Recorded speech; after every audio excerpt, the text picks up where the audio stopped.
This is Forever Family Memories. Today is August 14th, 2015.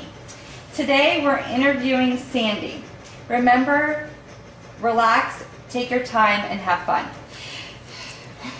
Let's start out by having you introduce yourself.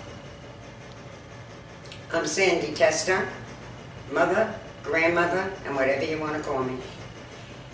Let's go into, how did your parents choose the name for you?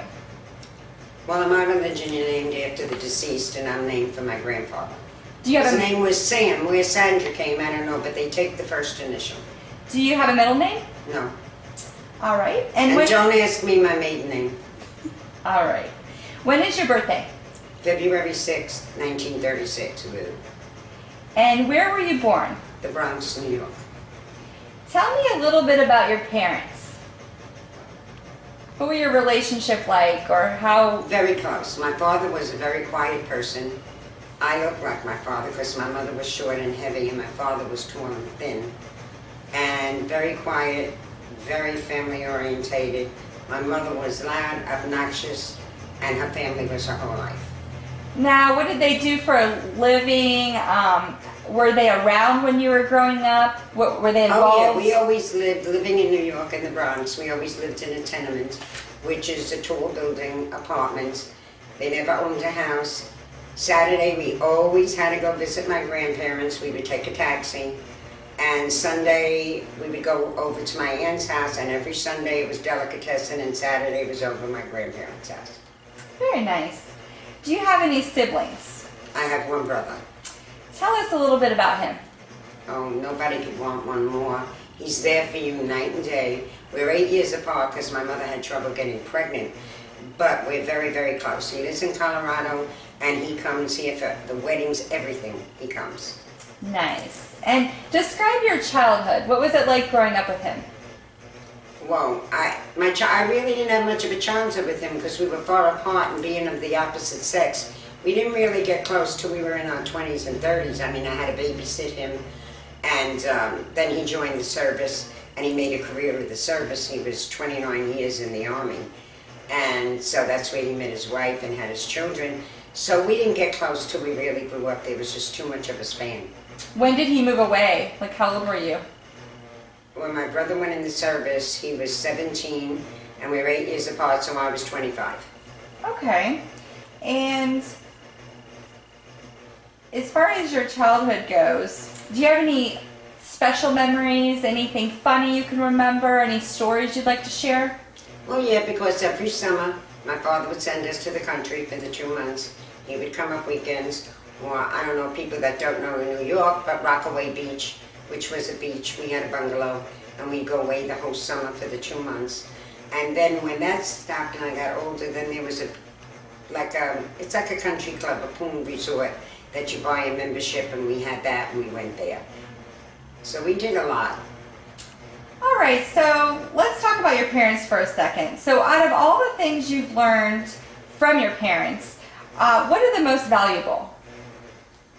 Can you think of anything that sticks out that maybe they taught you, any strong beliefs they've had? If you want respect, you've got to give respect. You don't demand it. That's great advice. Now let's go into describing your first job. What was your job like? Well, my first job, I was 14 years old, and I looked older, so I lied and said I was 16. And I was so proud. I got a job as a sales girl in a department store where the movie stars used to come. I guess it's a lot of you young people won't know, but Maury Amsterdam, Minton to Love, even Bob Hope. And I was so proud, and handed my mother my first paycheck. And I told her I was going after school. Well, my mother smacked me in the face. It was the first time I ever got hit in the face, and she was furious. She marched me into the store, told them she was going to have them arrested because I was only 14 years old, and that was the end of my first job. Wow, that sounds exciting though. Now, tell me about some of the jobs you've had over the years. Any favorites? I didn't have many. I would say really 4. It started out, I started out with being married. I used to do home parties for Sarah Coventry.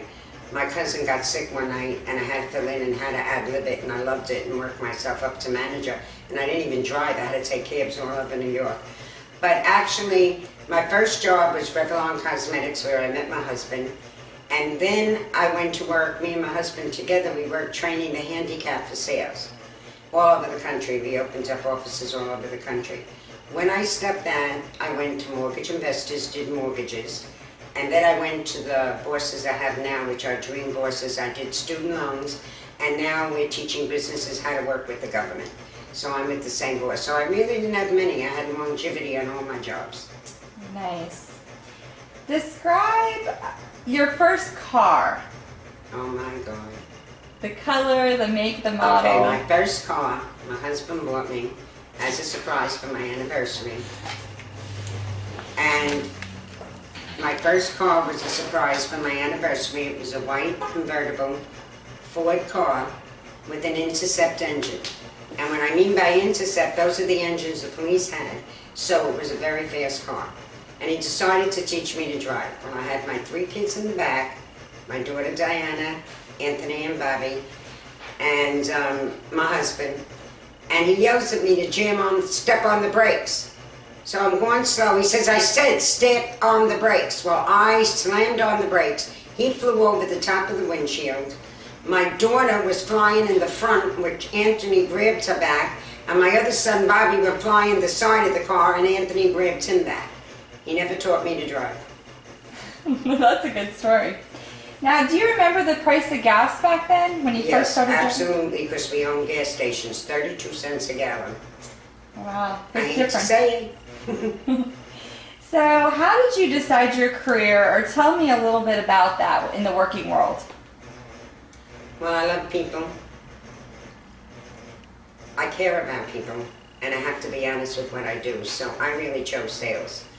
And choosing sales, everyone goes college orientated, either working, construction, whichever field you go in. Sales is the only industry you could write your own ticket for your paycheck. If you want to make it, you work harder, it's there. So, tell me, someone told me that you were into comedy. Oh Any my stories on that? Well, they dared me to do comedy. So I said, okay. They have the Improv Club in Tampa, but they're all over the United States. When you play the Improv Club, you got to use your own material. You cannot use anybody else's. So I would think